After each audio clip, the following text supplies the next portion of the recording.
Amigos, ¿cómo están? Bienvenidos a Radio Uruguay, bienvenidos a La Máquina de Pensar. ¿Cómo están? Llegó el día, llegamos al jueves. Hoy vamos a dar a conocer aquí en La Máquina de Pensar la entrevista que le hiciera Álvaro Miranda a Jorge Luis Borges, al gran Borges. Se cumplen 30 años este año de su partida, la partida de Borges, y les conté, creo que ya les conté, que la Feria del Libro de Buenos Aires va a estar íntegramente dedicada a Jorge Luis Borges, obviamente al gran maestro Borges. Bueno, el 13 de julio de 1977, el poeta Álvaro Miranda golpeó ahí en el edificio de Maipú, donde vivía el poeta también Jorge Luis Borges, y fue atendido, fue sin llamar por teléfono ni nada, es una cosa increíble me parece, y lo grabó para una entrevista que luego publicaría el año siguiente, en 1978, en la revista Foro Literario, una revista de literatura en tiempos muy oscuros aquí bajo la dictadura, que llevaban Álvaro Miranda y Julio Ricci y el poeta Fortunato. Amigos, ahora esta entrevista que vamos a pasar ahora está editada, no es íntegra. La vamos a pasar en la web, vamos a estar a disposición la versión original de 40 minutos y en La Máquina de Pensar vamos a pasar esta edición editada. Vamos a escuchar ya mismo a Álvaro Miranda conversando con Jorge Luis Borges. En ocasión de una entrevista que se le efectuara en Francia en el año 1964, cuando usted viajó a Francia, usted había manifestado que en su opinión las teorías literarias no tenían importancia. Yo creo que no. Yo creo que lo importante es el ejercicio de la literatura. Con la misma teoría pueden realizarse obras de muy desigual valor, ¿no? Sí. Ahora, ¿la teoría no viene a dar un poco de unidad a toda esa confusión de la obra?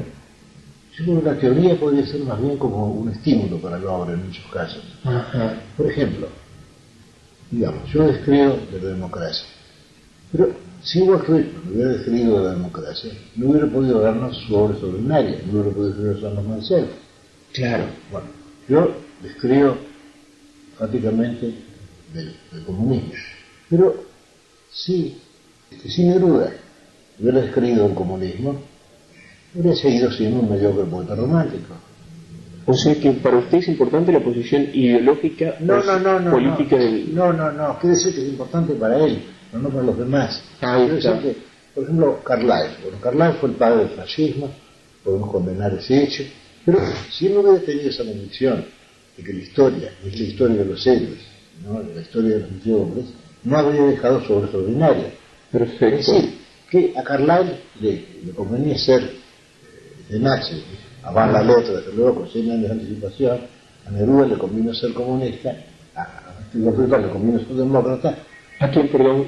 A Whitman. A Whitman, sí. Le convino ser demócrata para la ejecución de su obra. Yo creo que las teorías son estímulos para cada escritor. Ahí está. Por ejemplo, yo personalmente admiro el Imperio Británico. Hay personas que no lo admiran. Yo lamento que haya declinado el Imperio Británico, pero en fin, la fe en el Imperio Británico fue uno de los móviles de Kipling, que le permitió realizar una obra espléndida, y eso no puede negarse. Claro. Creo que es absurdo juzgar a un autor por sus opiniones, ya que las opiniones de un autor son importantes para él, porque pueden ser estímulos, pueden ser impulsos para su obra. No tienen por qué importarnos a los demás. Sería absurdo, por ejemplo, si yo negara el valor poético de Neruda, diciendo que yo descreo del comunismo. Bueno, perfectamente bien, yo descreo el comunismo, pero no descreía, y él pudo ejecutar su obra. Cierto, ciertamente, estoy de acuerdo con usted. Ahora, otra pregunta, ¿puede vislumbrarse en algunos de sus cuentos lo que señalaba Galvano de la Volpe respecto a la idea, el eidos, el concepto como ordenador del caos? Por ejemplo, Pedro Damián en La otra muerte se proyecta eidéticamente y armoniza así el curso de las dos historias paralelas. Bueno, todo eso salió de alguna afirmación leída en un libro de teología, de que Dios no puede modificar el pasado.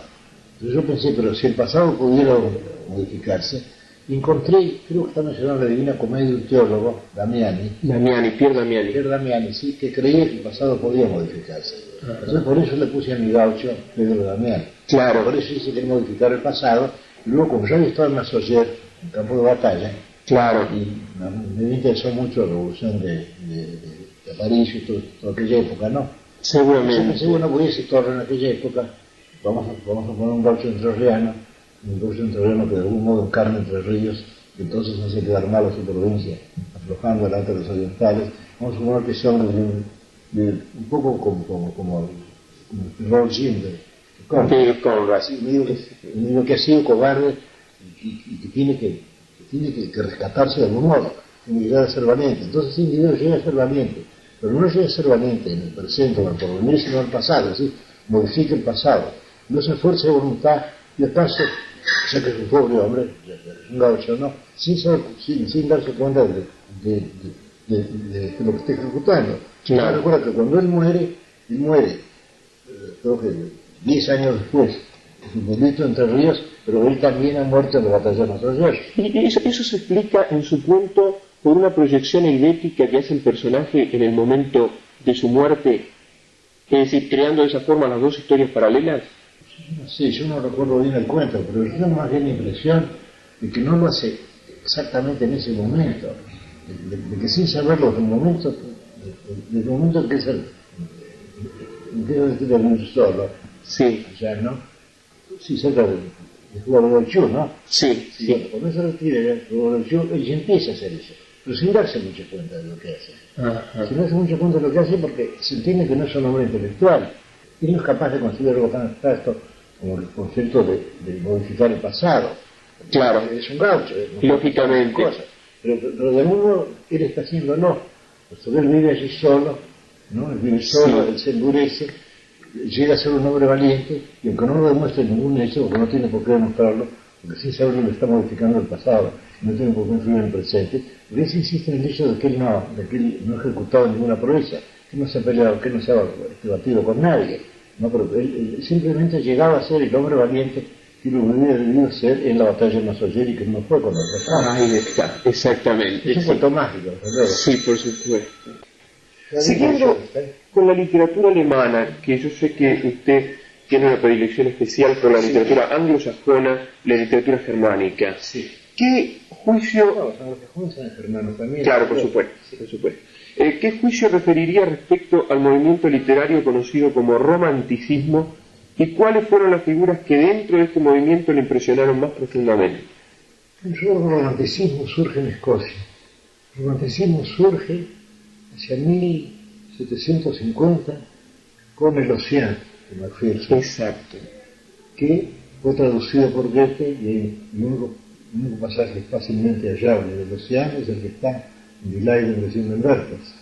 Sí. Y luego tenemos las baladas. Aparece la mención en Werther, claro. Sí, bueno, ¿no? Y dice, ¿cómo es decir a Werther? Por eso surge, porque él lo dice. Océano, desplazado de Homero. Exacto. Por el caso, yo empecé a escribir un trabajo sobre Macpherson, porque siempre se acusa a Macpherson de haber sido un falsario. Y yo no creo que fue un falsario, yo creo que él tomó fragmentos de antiguos textos celtas y él hizo un poema, pero que fue un gran poeta que se sacrificó a su patria, es decir, él prefería que la gente creyera que Escocia había producido un gran poema. Claro. Y no que él lo que había escrito. Es muy raro un hombre que hace eso, ¿no? Es cierto. Pero bueno, puede decir, sí, este poema es falso, lo he escrito yo soy el poeta que soy impresionante de ustedes. No lo hizo. Él prefirió que ese poema fuera de Escocia, y posiblemente llegó a creerlo también, ¿eh? Sí, Y influyó muchísimo. Es cierto. Muchísimo. Ustedes aprendieron que en los despachos de Napoleón se han encontrado frases de la versión italiana del Océano de Macpherson. Ajá. Sí, extraordinario. Magnífico. Sí. Borges, pasando a otra Bueno, yo cosa. pensaría también en ese libro Relics of British Poetry del obispo Percy, que luego fue leído en Alemania por Herbert, que produjo ese interés en la poesía popular que no existía antes, desde luego, ¿no? Claro, sí, todo en pleno siglo XVIII. exacto. Fue un poco la tónica del romanticismo también, esa vuelta a lo antiguo. Es raro que el romanticismo surja en el siglo XVIII. Y otro libro ¿Por qué es raro que surja en el siglo XVIII? Uno en el siglo XVIII uno lo ve como el siglo de la razón, uno lo ve... Es cierto. Que es las dos cosas. Y yo creo que hay otro libro que tiene que haber sido muy importante para el movimiento romántico, y no se menciona nunca, que es la versión que en la primera década del siglo XVIII hace de las 1000 de la noche Antoine Galland. Ese libro tiene que haber sido extraordinario. Imagínense ustedes ese libro leído por los súbditos del roi Soleil, leído por gente que estaba en el ambiente esa literatura hecha sobre todo de prohibiciones, de reglamentaciones, de valor, y que rompa un libro como Las 1000 noches en ese mundo ordenado de frases. Es cierto. Tiene que ser extraordinario. Es cierto. Tiene que producir como cierta conmoción, ¿no es cierto? Pero es muy grande. Además, no se parece que el Occidente descubriera periódicamente al Oriente. Por lo menos estamos descubriendo en la Biblia, siempre.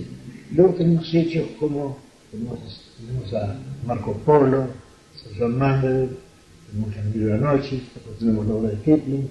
Todas esas obras son revelaciones del Oriente.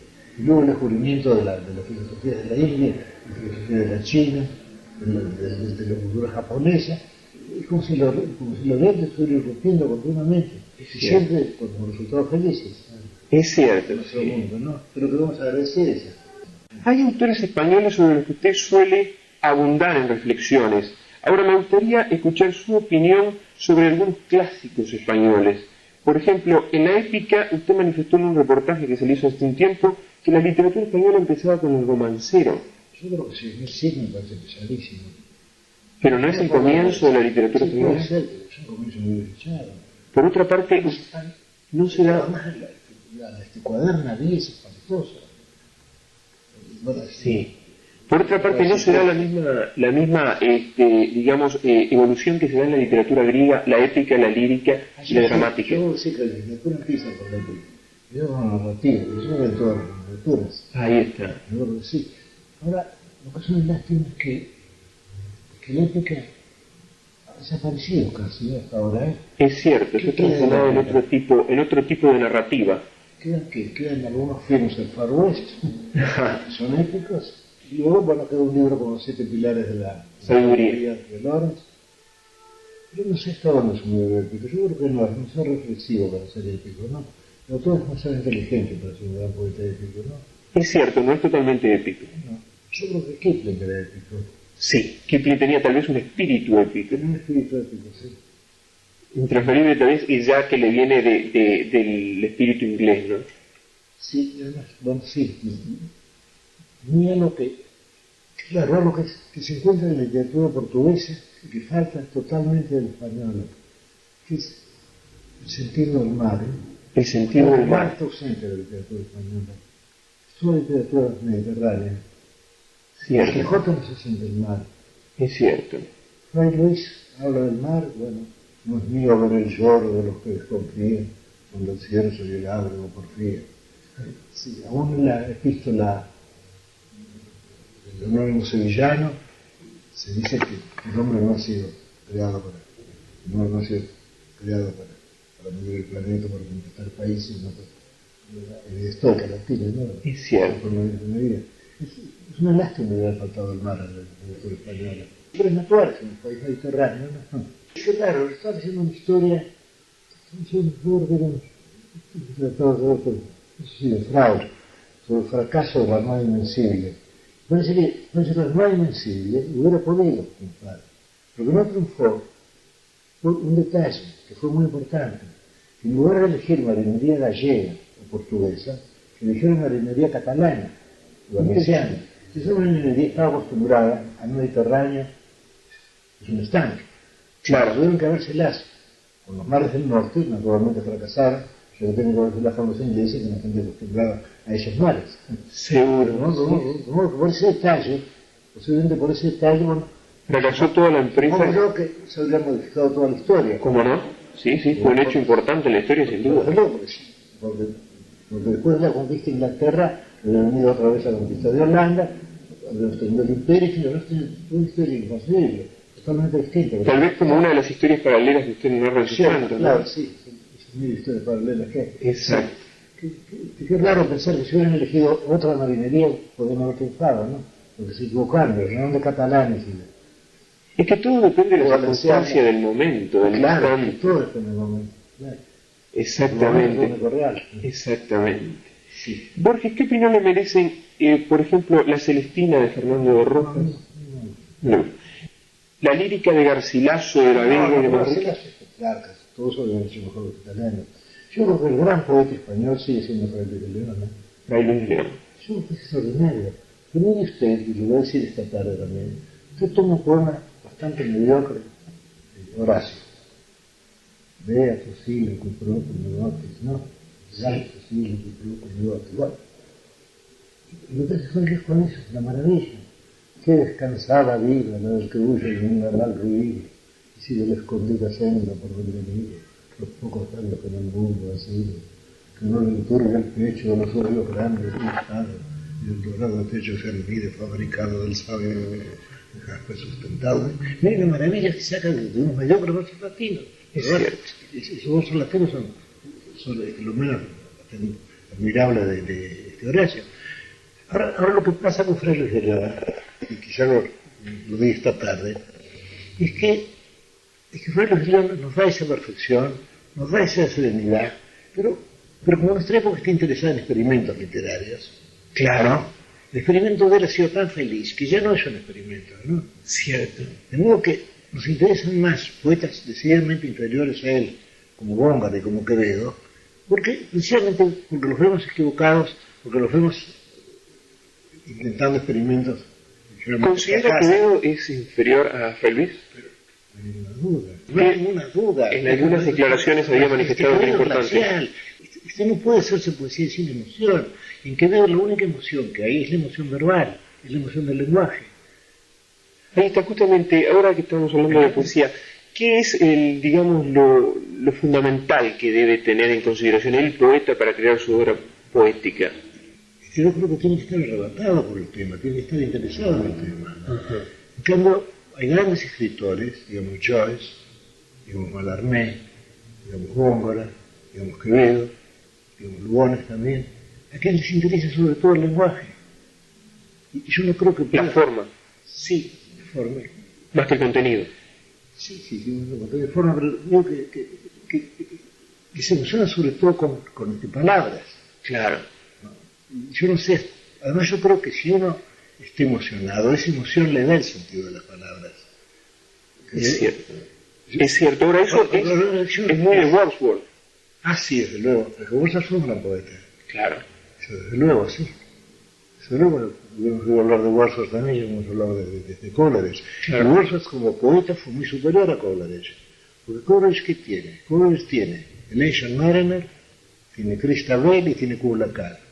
Y tiene esa Ode on Dejection. Y para de contar, porque el resto de su obra es debe corresponder a lo menos inspirado del siglo XVIII, ¿no? Sí.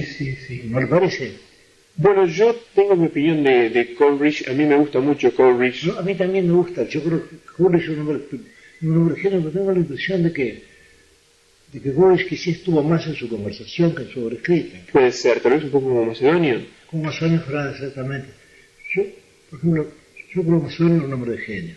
Pero hay amigos míos, por ejemplo, Luis Casares, que no lo conocieron personalmente y no pueden leerlo. Claro. Y yo para leerlo tengo que rescatar la voz de Macedonio, tengo que imaginármelo a él. Claro. Borges, ¿existe el genio? ¿Existe el genio artístico? ¿Hay hombres de genio? Sí, porque usted cree que la palabra genio es un superlativo de talento. Bueno, yo creo que no, yo creo que son dos cosas distintas, pero no. Yo creo que el más fuerte era un hombre genial, pero era un hombre muy culto y escrito versos. ¿Qué se necesitaría para ser, digamos, genio? Es decir, una sensibilidad especial, alguien que nace con una sensibilidad especial. Yo vería que yo antigua definición, que talento es lo que un hombre rige, genio es lo que rige a un hombre, ¿no? Ahí está. Genio es lo que arrebata a un hombre, está el teléfono. Bien. Me olvidé de descolgarlo. No, yo lo entiendo. Borges, el teatro de Lope de Vega. A mí no me gusta. ¿No le gusta? No, absolutamente. Bueno. En cambio me parece que Lope de Vega tiene sonetos admirables. Ajá. El teatro de él me interesa tan poco. El teatro de él corresponde, digamos, a lo que es una novela policial en su tiempo, es un juego de géneros nada más.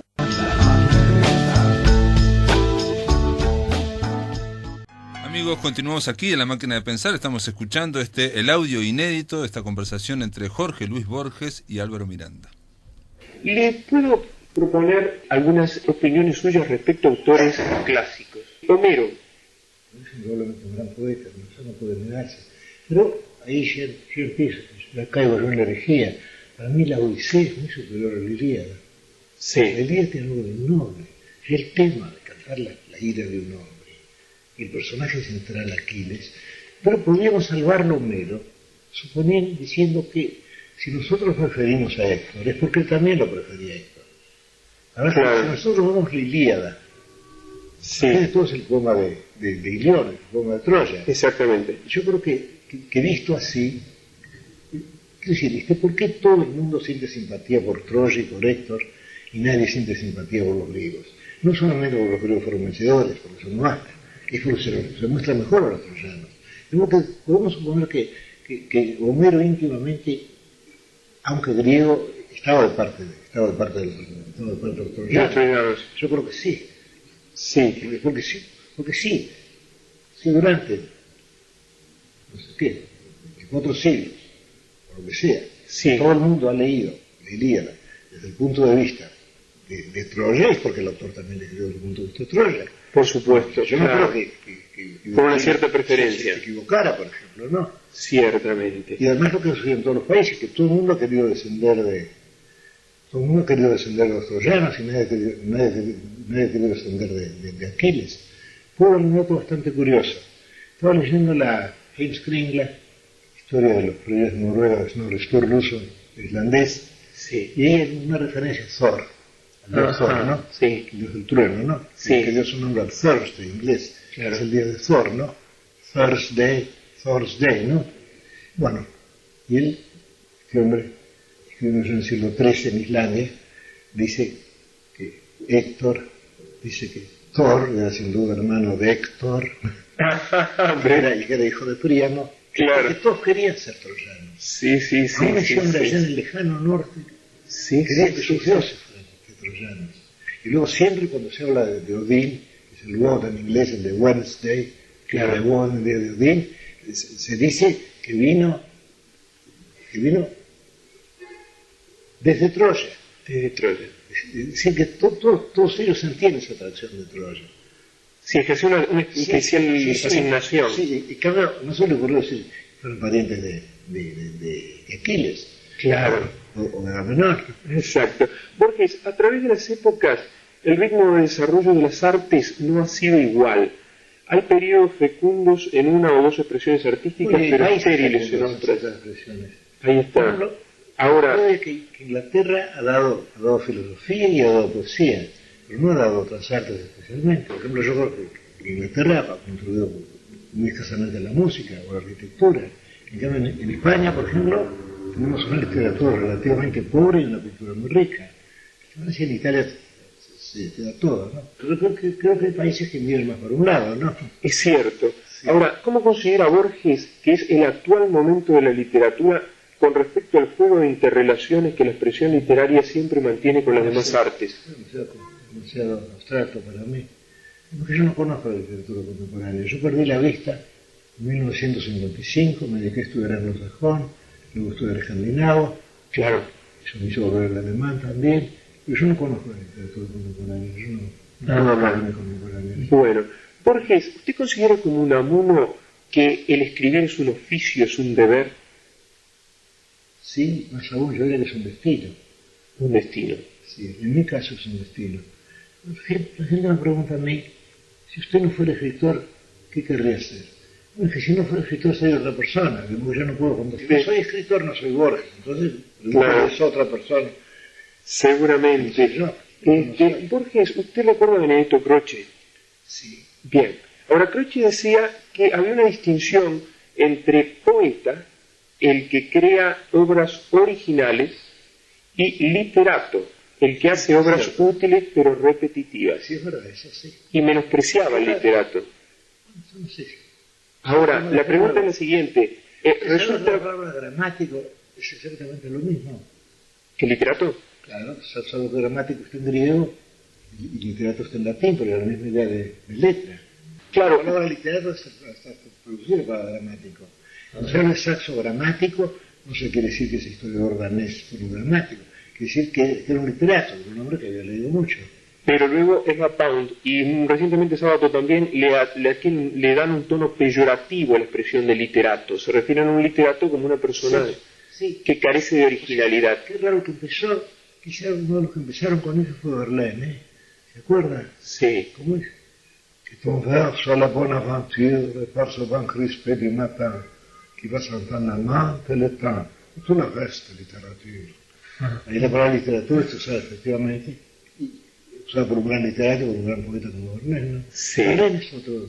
¿Coincide un poco con ese tono peyorativo que después le va a dar Rimbaud a la literatura? Sí. Ahora se usa literato en el sentido de retórico, en el sentido despectivo. ¿No? Ahí está, despectivo, en sentido despectivo. Ahora, sobre el criterio de originalidad, ¿qué opina Borges? Eso es un problema muy discutido. ¿Existe la originalidad? No, yo no creo Que sea posible la originalidad. No creo que sea posible. Por lo pronto, todos escribimos en el contexto de un idioma. Y un idioma, podemos pensar de lo que queramos, pero un idioma ya es una tradición literaria. Y si yo estoy expresando en español, estoy dentro de la literatura española, más exactamente de la literatura castellana. Porque el castellano ya es una tradición. Y todo idioma es una tradición. Sin duda, pesan sobre mí adicciones de escritores cuyos nombres no he oído nunca. Todo el pasado está pesando, de un modo o de otro. Yo creo que un individuo debe ser original. Yo no sé si lo piensan escritores originales. Quizás Walt Whitman fue original. Whitman, sí, pero fue original dentro del contexto. Pero sí pensamos que él había leído los hindúes, que él había leído los salmos de la Biblia, que él había leído a Emerson, que no sé, estaba un literario original o no. Ahora, claro que eso no dice nada, porque todos tenemos a nuestro alcance los grandes libros y no todos somos capaces. Uno diría que si todos tenemos a nuestro alcance la Biblia, y tenemos a nuestro alcance la Divina Comedia, todos podemos ser grandes escritores. Sin embargo, no es que ocurre así, ¿no? Es cierto. Ahí entra entonces a pensar lo que pone cada individuo de sí para... Yo creo que sí, porque los grandes libros ahí están a nuestro alcance. Por supuesto. Por eso se fue muy... Por ejemplo, el modernismo fue para mí el movimiento literario más importante de la literatura española. Y fue muy injusto cuando se dijo que al fin y todo lo que ellos escribían ya estaba más o menos prefigurado y quizás sobrepasado en Hugo, en Verlaine. Pero la idea de ser injusto, porque esos libros estaban al alcance de todos. Y luego no todos fueron Rubén Darío. Claro. Que fue el que dio la cohesión al grupo, sin duda. El maestro. Yo recuerdo haber hablado 5 o 6 veces en mi vida con Leopoldo Lugones, un hombre muy desagradable. Recuerdo este rasgo, un rasgo que lo ennoblece, ¿no? Es que cada una de esas veces él desviaba la conversación para hablar deliberadamente, él, que era un hombre tan soberbio, de mi amigo y maestro Rubén Darío. Sí. A él le gustaba esa relación filial con Darío, sí, y se jactaba de ello. Ahora, quizás fue un poco para enseñarnos humildad a nosotros, a los muchachos que vamos a verlo, ¿no? Pero, ¿qué opina de los modernistas uruguayos, Julio Rey, Reisí? No, a mí no me gusta. ¿No? Bien. Yo creo que Herrera es una especie de sublugones, ¿no? Ajá. ¿Qué función ¿Qué otros cumple? había? Había, bueno, Pérez Peté. Hay un poeta uruguayo, un poeta que yo admiro mucho, digo, no siempre, pero dentro de lo que él quiso escribir, creo que lo hizo muy bien, que fue este Pedro Leandro Puche. La verdad que ha sido olvidado. Sí, bueno, hace un tiempo se le dio el Premio Nacional de Literatura. ¿Ah, sí? Sí, a Pedro Leandro Puche. Merecido también, por supuesto. Desde luego, sí. Y creo que Pedro Leandro Puche, yo creo que en general era superior a Silva Valdés, ¿no? Fernán Silva Valdés. Ahora Silva Valdés hizo otra cosa. Silva Valdés aplicó, digamos, la retórica ultraísta a los viejos temas criollos. Claro. Sí. Ahora, ¿qué función cumple la belleza en nuestra época en 1977? Yo creo que lo que cumple siempre, yo creo que la poesía es necesaria en todas las épocas. Sí, pero ¿es el mismo concepto de belleza usted No. considera o se ha evolucionado en ese De momento? algún modo estamos, yo creo que estamos de decadencia, me parece. Ajá. No tenemos impresión.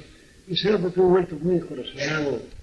Ustedes en el Uruguay conservaban más la cultura francesa que nosotros, pero posiblemente ahora está perdiendo esto también. ¿Cómo? Ahora, Borges, usted participa de la clasificación que establece la poesía como un arte elitista, para una élite, No. y la narrativa como un arte demótico para la No masa. creo eso. Además que al principio fueron lo mismo.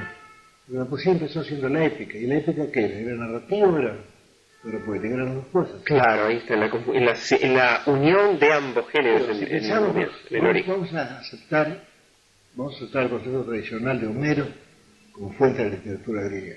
Bueno, pues Homero es padre no solo de toda la poesía que se hizo después, sino de la novela que se hizo después. ¿Qué es lo que sigue siendo una novela de aventuras? Por supuesto, es cierto.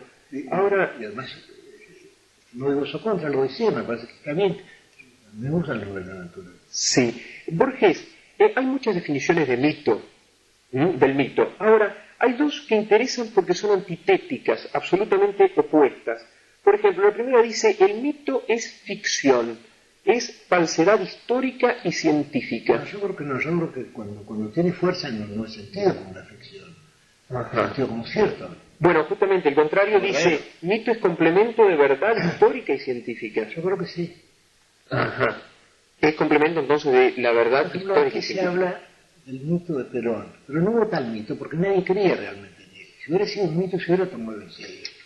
Sí. En cambio, yo recuerdo, yo viví aquí durante la dictadura y todos los peronistas que uno conocía se acercaban para decirle a uno que no tomaban en serio esas cosas, que lo hacían porque les convenía. Entonces, ¿a dónde hubo un mito? Claro. Se habla del mito del tango, pero nadie toma muy en serio ese mito tampoco. Quizá tengamos otros mitos en este país. Gardel, por ejemplo, es un mito para algunos. No sé, yo nunca... Yo creo como Vicente Rossi que el tango debe ser la decadencia de la milonga, ¿eh? Yo he escrito un libro de milongas. Sí. Entonces me ocurrió que una letra de tango. Recuerdo lo que decía Lugones del tango, ese reptil de Lupanar, decía. Una linda frase, porque ahí está el origen del tango, que son las casas de Malavida en Junín y Lavalle. Y luego reptil, está algo bajo y al mismo tiempo algo sinuoso, ¿no? Exactamente, como algo que va restando, ¿no es Y es una cierto? frase muy feliz esa de Lugones, ¿no? ¿Cómo no? Ese Sí. reptil de Lupanar, el tango. Es cierto, está realmente bien ubicada. Sí, está bien. Bueno, ese es el don que tenía Lugones. Pero ese don, yo el único don que tenía Lugones era el don este verbal. Porque raras veces uno encuentra emoción en lo que él escribe, ¿no? Bueno, La emoción que uno encuentra es emoción verbal. Por ejemplo, el jardín con sus íntimos retiros hará tu halago en sueño, fácil jaula. Bueno, como un lenguaje lindísimo. sí. Casi no parece, no parece otro idioma. Dará tu alado en sueño, fácil jaula. Pero luego se ve que no hay ninguna emoción con los versos que siguen. Donde la luna te abrirá su aula y yo seré tu profesor de suspiros, el cual se separó. Claro, es Se cierto. separó de tal vez. Sin embargo, no parece ser un hombre capaz de emoción. Posiblemente el lenguaje se interponía entre él y lo que él quería decir, ¿no? Bueno, pero tal vez Debe ser el poeta del diccionario, de usar todas las palabras del diccionario. no le ocurriría lo que le puede ocurrir a muchos autores que de pronto tienen páginas magníficas y otras no tan buenas. Todas. Claro, por supuesto. Todo escritor. También es humano, En ningún escritor hay todo. es perfecto en toda su literatura. Bueno, Chester, no sé, los escritores concluyen siendo sus propios parodistas. Lo que habla muy bien de Chesterton. Sí, y además posiblemente le pasó eso a él también, ¿no? Seguramente, porque poder tomarse un poco paródicamente uno mismo es importante, ¿no? Sí, ahora Chester no está obligado a hacerlo, era periodista, tenía que escribir mucho. Claro. Sí, no escribió muchas páginas indignas de él, como todo el mundo, ¿no? Borges, ¿cuál sería el libro? Es una pregunta un poco especial, porque ¿cuál sería el libro que usted, por ejemplo, quisiera leer? Supongamos que usted está en una isla y quiere leer un libro, ¿cuál sería el libro que elegiría? Un único libro, tiene una sola posibilidad de optar. Pero es una historia de la filosofía. Historia de la filosofía. No, pero si no sería el mundo voluntario de representación de Schopenhauer. Schopenhauer, sí. Claro, si pudiera llevar una enciclopedia británica, o Brockhaus, estaría bien, pero no sé si me permite una enciclopedia. Más completa todavía. Yo creo que no. Se permite una enciclopedia. Entonces, ¿por qué no una enciclopedia? Una enciclopedia, pero no actual, sino una edición vieja, ¿no? Cuando no era una obra de consulta, sino una obra de lectura.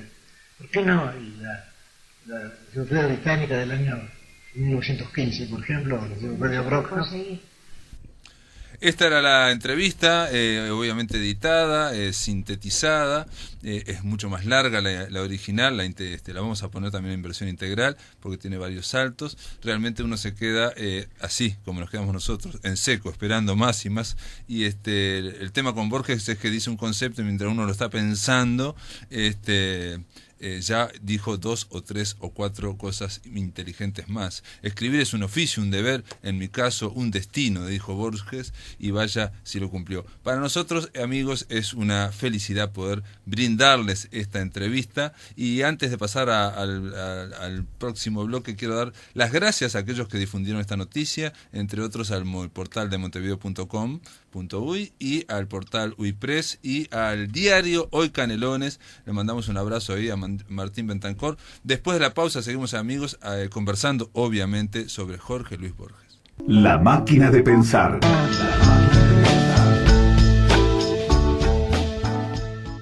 Continuamos aquí extasiados después de haber escuchado a Jorge Luis Borges en esa entrevista con Álvaro Miranda, y para mí es un placer, es un honor, es una gran emoción, digámoslo así, una gran gratitud recibir a Lisa Bloch. ¿Cómo andás, Lisa? ¿Estás ahí? Sí, estoy acá escuchándote. Estoy acá. La profesora Lisa Bloch, ustedes ya la conocen, estuvimos citándola el lunes cuando hablamos con Álvaro Miranda, y me interesaba, Lisa, bueno, por un lado hablar de Borges, ¿no?, que es un tema interminable. ¿Cuántas horas tenés? ¿Cuántos días? ¿Cuántos años? Nos quedan 10 minutos, 15 minutos. Bueno, te das cuenta. ¿Pudiste escuchar algo del fragmento? No se oía muy bien desde acá. Sí. Entre otras cosas dice, por ejemplo, la palabra genio no es un superlativo de talento. Talento es lo que un hombre rige, y genio es lo que rige a un hombre, lo que lo arrebata, dice Borges. Así, pasando así. No. Es impresionante. O escribir, le pregunta Álvaro Miranda, ¿es un oficio, un deber? Y él dice, en mi caso, un destino. Sí, claro. Además, seguramente lo está relacionando con sino, destino, sino, que son sinónimos, un poco más arcaico sino, y sino viene de signo, y signo es lo que está escrito, entonces viste cómo es, su destino es la escritura, sí, pero es una construcción casi circular. Estoy improvisando. No, pero está muy bien. Él le pregunta, esta pregunta no apareció porque estaba muy mal, pero va a estar en la versión integral, que vamos a poner en la web. Le pregunta si, digamos, una pregunta muy rara para mí, yo tuve que buscar si la literatura era autotélica o ancilar, o sea, si bueno, eso tiene la culpa de las teorías literarias que estudió en el IPA. Sí, bueno, con Carlos Real de Azúa y con Lisa Bloch de Béjar, sí, exactamente. Era en las 70, él había salido, digamos, del IPA, y bueno, fue a hacer esa pregunta directamente. Bueno, lo autotélico quiere decir que no tiene otro fin, ¿verdad? Que la obra de arte y la obra literaria no tiene otro fin que en sí misma. Claro. Y ancilar, que estaría al servicio. Y ancilar, que es dependiente, que está subordinado a alguna otra cosa que no sea la propia obra, y entonces lo ancilar justamente es evitable o debe ser evitado. Bueno, le preguntan eso. Él no habla de autotelia. Autotelia es un término, si no me equivoco, que fue la traducción de la estética de Kant, que también sin duda hacía referencia cuando ponía el genio al talento, que también es un binomio que opone Kant, y bueno, habría que incurrir en algunas erudiciones medio aburridas, sí. Pero lo gracioso es que Borges, cuando le hacen esa pregunta, queda como desconcertado, dice, y no sé, dice, toda mi vida es literatura, yo no puedo pensar. Dice, para mí la literatura es un fin, pero porque es así. Y después, claro, por eso es lo que quiere decir, porque Kant, cuando ahí se traduce como obra autotélica, dice que la obra de arte es la que tiene una finalidad sin fin. Y realmente en español dice mucho más que en alemán, lo que enriquece la traducción. La finalidad es no tener fin. Claro. Entonces, pero sin fin también es interminable, y es el otro sentido de fin. Claro. Y seguramente Borges tiene eso muy presente, ¿no? Sí, porque para él era un destino, difícil pensar en alguien que haya identificado más la actividad literaria con su propia vida. Ahí está, sí. Como tú decís, por eso cuando miras esa portentosa biografía de Borges, pone una biografía literaria, pasa por los textos. Exacto, más que por los episodios realmente biográficos, ¿no? Exacto, y Borges le agradece eso y le comenta que le pide que para hacer esa biografía literaria que Mir estaba haciendo en inglés originalmente. Sí, 1978, sí. Borges le dice que por favor no sea un inventario de domicilios.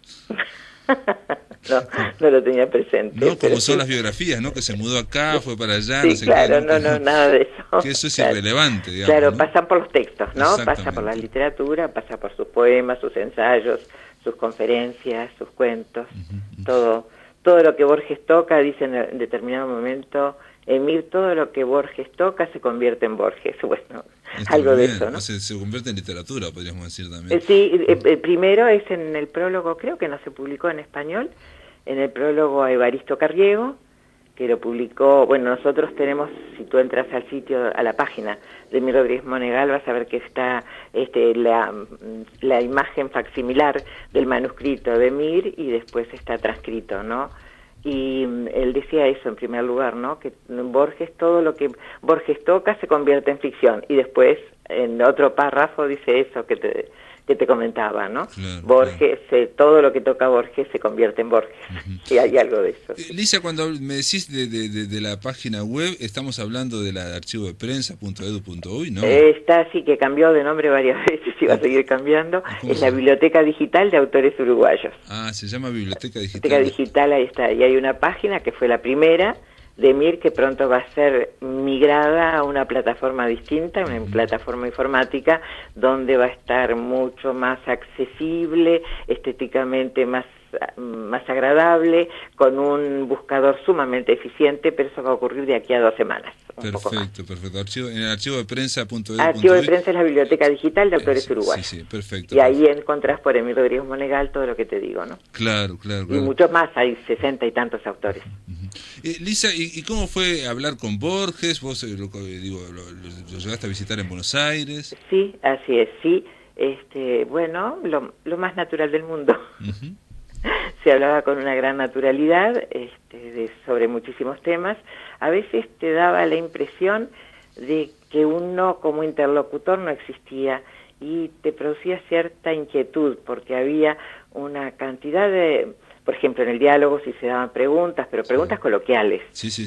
Te daba la impresión de que contestaba casi con estereotipos.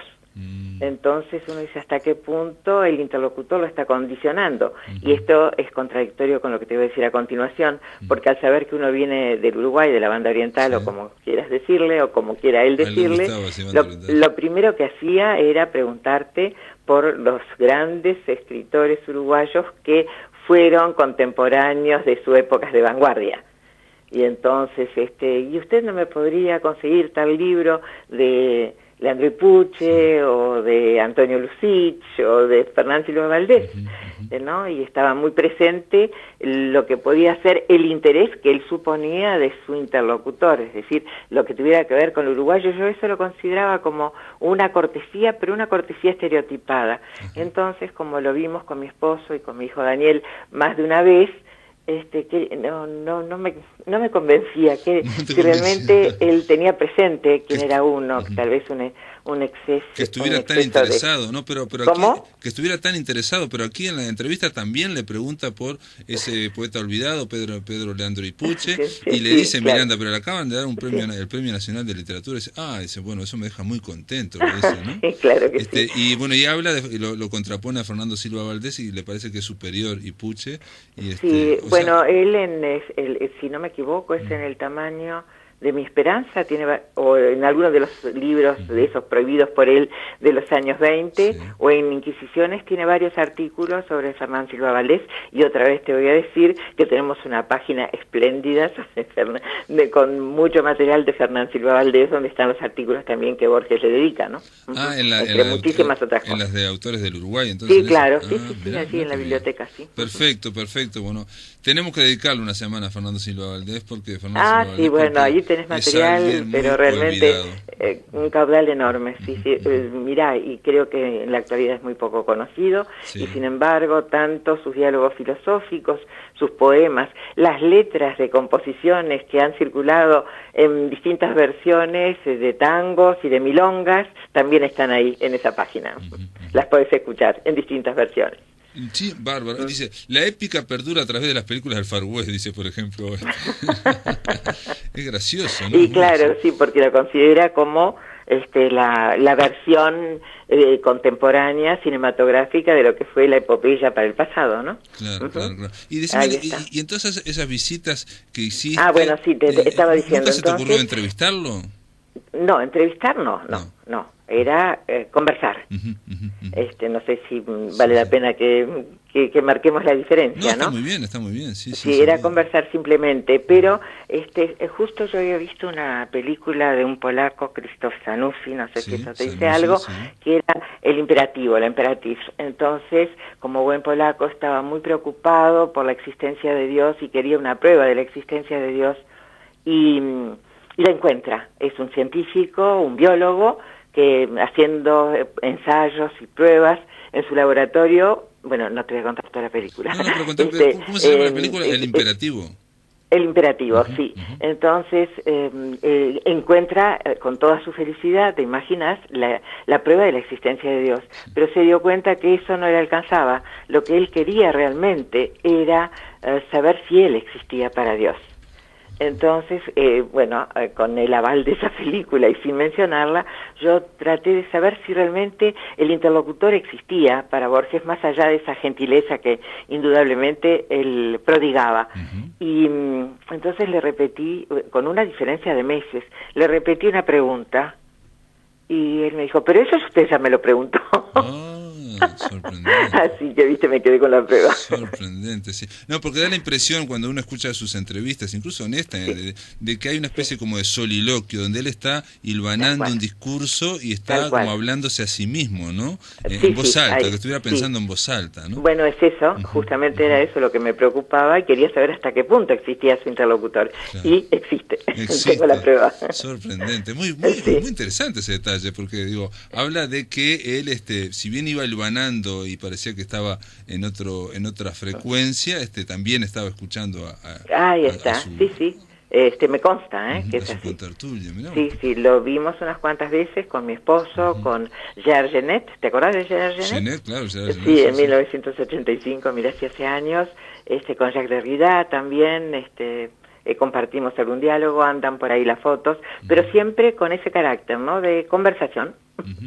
Y en el caso de, porque me contaste cuando Derrida quiso conocer a Borges, ¿no? Sí, pero ¿te había contado ya? Sí, hablamos una vez de la semana de Derrida, dedicada a Jacques Derrida. Claro. Pero de Gerard Genet no contaste cómo fue lo que sin embargo, la afinidad que hubo entre ambos fue sorprendente. Gerard Genet es un hombre todavía ahora sumamente tímido, y sin embargo, había entre ellos una afinidad tan grande de referencias, de intereses, que el entusiasmo era compartido, y uno por suerte era testigo de eso. Claro, porque una de las, obsesiones de Gerard Genet también es la intertextualidad, ¿no? Sí, algo justo. En Borges, en la literatura, lo llevó a extremos claro, pero fíjate que me tomé el trabajo de contar en el libro Palimpsestos, ahora está traducido, ¿no?, un libro que debemos haber citado en clase alguna vez contigo. Sí. En Palimpsestos, la cantidad de referencias que él hace a Proust, y realmente para él Proust es